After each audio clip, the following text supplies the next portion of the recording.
اللہ اللہ اللہ اللہ اللہ۔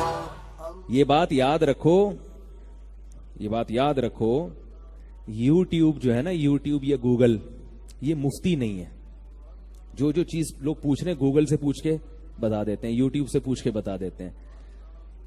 جو مدارس ہمارے چلے آ رہے ہیں صدیوں سے، ہمارا دین یتیم تھوڑا ہی ہے، صدیوں سے مدارس چلے آ رہے ہیں، صدیوں سے علماء چلے آ رہے ہیں، دارالفتہ ہے، پورا ایک سسٹم ہے، صدیوں سے چلے آ رہا ہے۔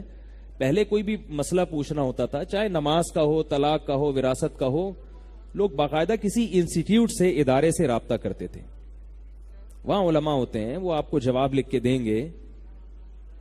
ایسا نہیں ہوتا کہ کوئی شخص اجارہ داری کر لے اور ایک مسلط ہو کے بیٹھ جائے اور پھر وہ چیلنج کرنا شروع کر دے۔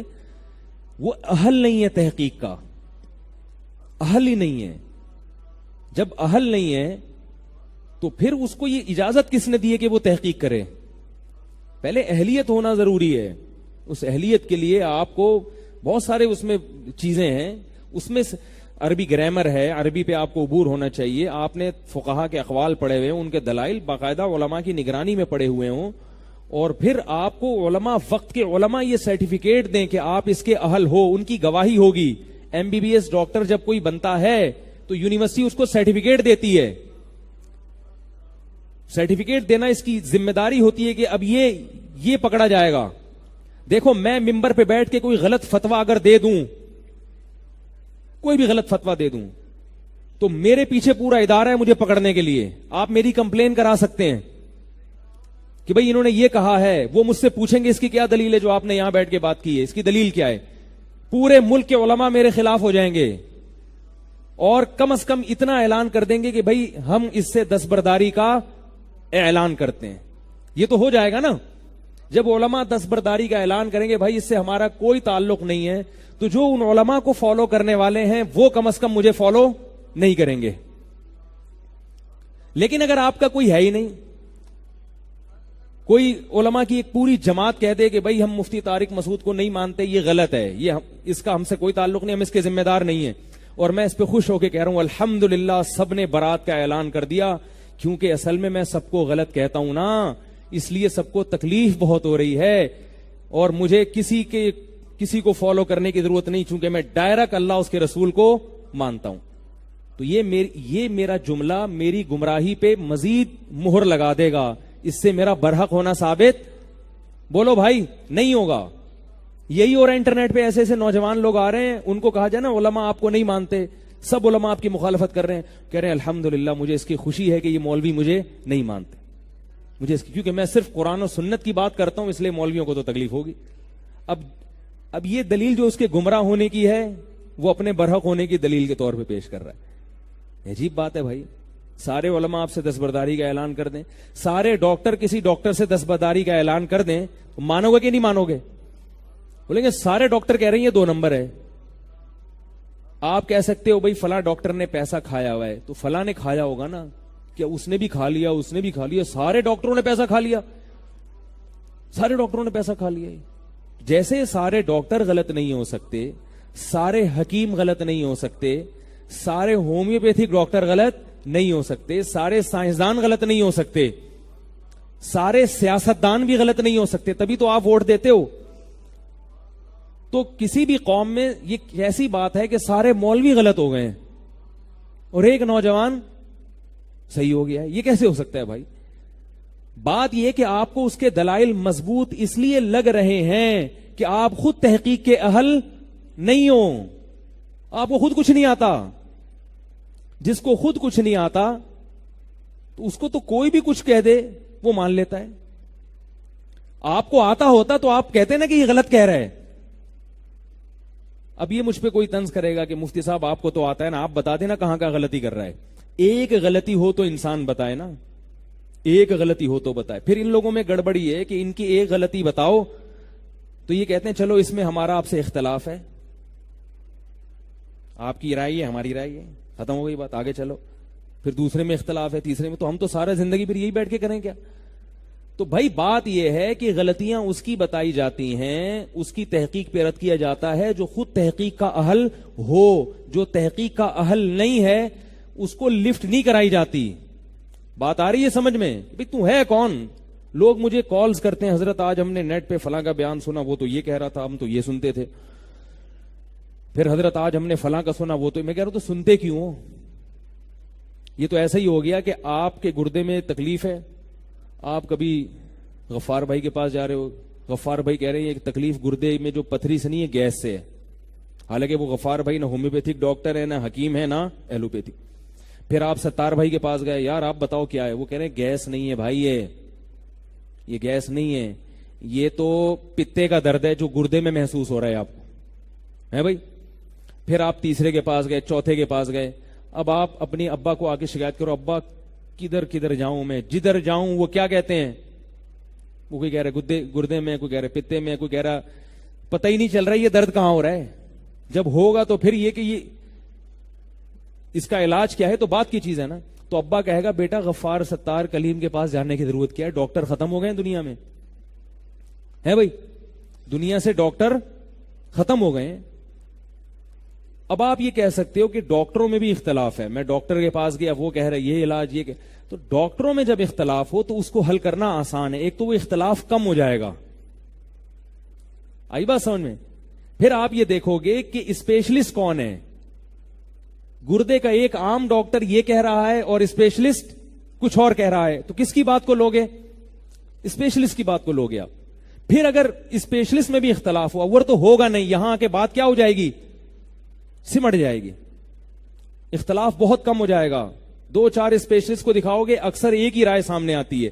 پھر بھی اگر اختلاف ہے تو ہم یہ کہیں گے کہ بھائی ان میں جس اسپیشلسٹ پر آپ کا دل زیادہ آ رہا ہے کہ یہ زیادہ ماہر ہے، اس کے پاس تو یہ تو امریکہ سے بھی ہو کے آ چکا ہے، یہ بڈھا ہے، بوڑھا ہے. بوڑھا ہونا بھی ایک علامت ہوتی ہے نا کہ بھئی یہ بوڑھا، اس کا تجربہ اور علم زیادہ ہے، تو اس کی بات کو لوگے. ایسا ہی کرو گے کہ نہیں کرو گے؟ تو دین میں بھی ایسا ہی ہے. آپ ایک مفتی کے پاس گئے، وہ کچھ ادھر کی پھینک رہا ہے، اس کے پاس گئے وہ کچھ دوسرا کر رہا ہے. اول تو مفتی نہیں ہے، وہ ادھر کچھ کھینچ رہا ہے، وہ یوٹیوب پہ ایک بیان داغ رہا ہے، دوسرا وہ دوسرا بیان داغ رہا ہے، تیسرا بیان داغ رہا ہے. تو آپ پریشان ہو رہے ہو، تو یہ پریشانی آپ کی خود ساختہ ہے. یہ پریشانی اللہ نے نہیں دی آپ کو. اللہ نے کہا فَاسْأَلُوا أَهْلَ الذِّكْرِ إِن كُنتُمْ لَا تَعْلَمُونَ. علم نہیں ہے تو اہل علم سے پوچھو، اور علم سے مراد کامل علم ہے. چند اردو کتابیں پڑھ کے انسان عالم نہیں بن جاتا. اداروں میں پیدا ہوتے ہیں علماء، ان کے پیچھے بڑے بڑے علماء کی ایک ہاتھ ہوتا ہے، ان کا اعتماد ہوتا ہے. حضرت مفتی محمد تقی عثمانی صاحب جو مفتی اعظم بنے ہیں پاکستان کے، وہ خود سے نہیں بنے ہیں. ان کو علماء کی ایک جماعت نے مفتی مانا ہے، عالم مانا ہے. حضرت مفتی محمد رفیع عثمانی صاحب مفتی اعظم خود نہیں بنے ہیں، ان کو علماء کی ایک جماعت نے سلیکٹ کیا ہے کہ بھئی آپ ہیں، اس قابل ہیں کہ آپ. حضرت مولانا یوسف الجھانوی شہید رحمۃ اللہ علیہ، ان کو علماء کی ایک جماعت مانتی تھی، اور ان سے پہلے بھی علماء تھے جن کے وہ شاگرد تھے، انہوں نے سلیکٹ کیا تھا، ان کو ان کی سلیکشن ہوئی تھی. خود سے کوئی بھی نہیں آتا. میں یہاں اگر ممبر پہ بیٹھ کے بات کر رہا ہوں تو خود نہیں بیٹھا، مجھے بٹھایا گیا یہاں پہ. نہیں آ رہی بات میرا خیال ہے. مجھے میرے اکابر نے باقاعدہ دارالافتاء کھولنے کی اجازت دی ہے، فتوے لکھنے کی ریٹن میں اجازت دی ہے، اور یہ اجازت دیے ہوئے 6 سال ہو گئے. اس کے باوجود میں اس اجازت پر عمل نہیں کر رہا. میرا کوئی ادارہ نہیں ہے جہاں بیٹھ کے میں باقاعدہ فتوے لکھ رہا ہوں ریٹن میں. کیوں؟ حالانکہ مجھے اجازت مل دی ہوئی ہے کہ میں اپنی اسٹیمپ کے ساتھ فتویٰ جاری کر سکتا ہوں مستقل ادارے میں، پھر بھی نہیں کر رہا. کیوں؟ اس لیے کہ میں یہ سمجھتا ہوں کہ جب مجھ سے بڑے موجود ہیں اور بڑے ادارے موجود ہیں تو میں اپنی ڈیڑھ اینٹ کا الگ ادارہ کیوں کھولوں؟ بہت مشکل ہے سمجھانا بھائی، کیا کریں. کہتا ہوں بھائی جب آئے گا کوئی مجھ سے فتویٰ لینے تو میں بڑے ادارے، بنوری ٹاؤن ہے، جامعہ فاروقیہ ہے، دارالعلوم کرنگی ہے، جامعہ رشید ہے، تو میں ان کے پاس ریفر کر بھائی ادھر لے. اللہ نہ کرے ان پہ کوئی زوال آ گیا، بند ہو گئے، تو پھر ہم کھول لیں گے. ابھی تک تو جب ضرورت پوری ہو رہی ہے تو میں کیوں ڈیڑھ اینٹ کا ایک الگ دارالافتاء کھول کے اپنے مفتی بن کے وہاں ٹھپے لگا کے فتوے دینا شروع کر دوں؟ اور اس لیے بھی نہیں دے رہا کہ میں جب فتویٰ لکھوں گا تو اس کا پورا وبال کس کے کندھے پر ہوگا؟ قیامت کے دن میرے اوپر. اور جب ادارے سے جائے گا تو میں بری ذمہ ہو جاؤں گا. میں کہوں گا اے اللہ انہوں نے دیا ہے فتویٰ. آئی بات سمجھ؟ حالانکہ وہاں بھی میں ہی لکھ رہا ہوں، جامعۃ الرشید میں فتویٰ لکھتا ہوں لیکن اس پہ سگنیچر میرے نہیں ہوتے, سگنیچر بڑے کے ہوں گے, تو ذمہ داری کس کی ہوئی؟ بڑے کی ذمہ داری ہو گئی نا. تو ایک مسئلہ مشہور ہے نا بھائی, دوسرے کے کندھے پہ رکھ کے بندوق چلاؤ, تو فتویٰ بھی ایک بندوق ہے. قیامت میں الٹے لٹکے ہوئے ہوگے اگر غلط فتویٰ کسی کو دے دیا. حالانکہ مجھے فتوے کا کام کرتے ہوئے 17 سال ہو گئے ہیں, 17 سال سے ریٹرن فتوے تحقیق کر کے لکھ رہا ہوں. نہیں آ رہی بات میرا خیال, باقاعدہ بڑے علماء کی نگرانی میں. اس سے پہلے 8 سال درس نظامی اور فتویٰ نویسی سیکھی ہے مفتیان کرام کی موجودگی میں. 360 فتاوا تھے غالباً جو ہم نے فتوے والے سال میں لکھے تھے. جب فتویٰ سیکھتے ہیں لکھنا تو وہ بڑوں کے سامنے رکھتے تھے, ان سے اصلاح کرواتے تھے. ایک سال میں 360 یا 65 فتاوا تھے. اس کے بعد پھر 17 سال باقاعدہ یہ کام ترتیب سے کر رہا ہوں, مختلف تحقیقی مقالے لکھنا, تحقیقی لکھنا, لیکن اپنے نام سے ایک بھی آج تک شائع بولو بھائی نہیں. بڑوں کو دکھایا, انہوں نے اس پہ کریکشن کی, یہ غلطی ہے, یہ صحیح ہے, فلاں ڈمکانا, ان کے نام سے وہ فتویٰ شائع ہوتا ہے. تو یہ ہمارا ایک سسٹم چلا آ رہا ہے صدیوں سے. میں یہ بھی تو کر سکتا تھا, میں جب درس نظامی سے فارغ ہوتا میں یوٹیوب پہ ایک چینل کھولتا, بولتا اب کس کی چلے گی؟ میری چلے گی. قرآن و سنت کی روشنی میں صرف میں جواب دوں گا, باقی سارے تیل بیچ رہے ہیں, پکوڑے بیچ رہے ہیں. وہ قرآن و سنت کی روشنی میں جواب کون دے گا؟ اب میں دوں گا. اور میں ایک نئی فلم بن کے آتا اور نئی چیزیں مارکیٹ میں لاتا. خدا کی قسم میری شہرت اس سے 100 گنا زیادہ ہوتی جتنی اب ہے, کیونکہ لوگوں کو نئی نئی چیزیں سننے میں بولو بھائی مزہ آتا ہے. میں ایک نئی سب سے پہلے میں یہ کرتا, میں کہتا تمام فرقے غلط ہیں, تمام فرقے غلط ہیں. جب یہ لیبل لگتا میرے چینل پہ, ساری دنیا سنتی یار یہ تو فرقہ واریت کی کیسی نفی کرنے والے اتنے اچھے مولوی صاحب, یہ کسی فرقے کو نہیں مانتے, یہ صرف کس کو مانتے ہیں؟ اسلام کو. کیا خوبصورت مولانا صاحب ہیں یار, کیا بات کی انہوں نے, سبحان اللہ. سب سبسکرائب کرتے اس کو فوراً. پھر اس میں باتیں کیا ہوتی؟ یہ بھی غلط, وہ بھی غلط, یہ بھی غلط, وہ بھی غلط, صرف قرآن و سنت صحیح ہے. کہتے بات تو صحیح ہے یار, صرف قرآن و سنت صحیح ہے. ارے بھائی جب صرف قرآن و سنت صحیح ہے تو پھر یہ بھی غلط وہ بھی غلط کیوں؟ پھر تو قرآن و سنت سے پوچھو نا کہ قرآن و سنت کی نظر میں صحیح اور غلط ہونے کا معیار کیا ہے. یہ جو آپ نے فروئی مسائل میں قوم کو ڈال دیا, چھوٹی چھوٹی باتوں پہ, رفع الیدین کے جھگڑوں میں آمین زور سے آمین, امام کے پیچھے فاتحہ پڑھنا نہ پڑھنا, کیا قرآن و سنت ان اختلافات کو ہوا دینے والے کو اور ان چیزوں پہ کلپ بنا بنا کے لوگوں میں پھینکنے والے کو کیا قرآن و سنت صحیح کہتا ہے؟ کیا حدیث سے ہمیں اس کے صحیح ہونے کا پتہ چلتا ہے؟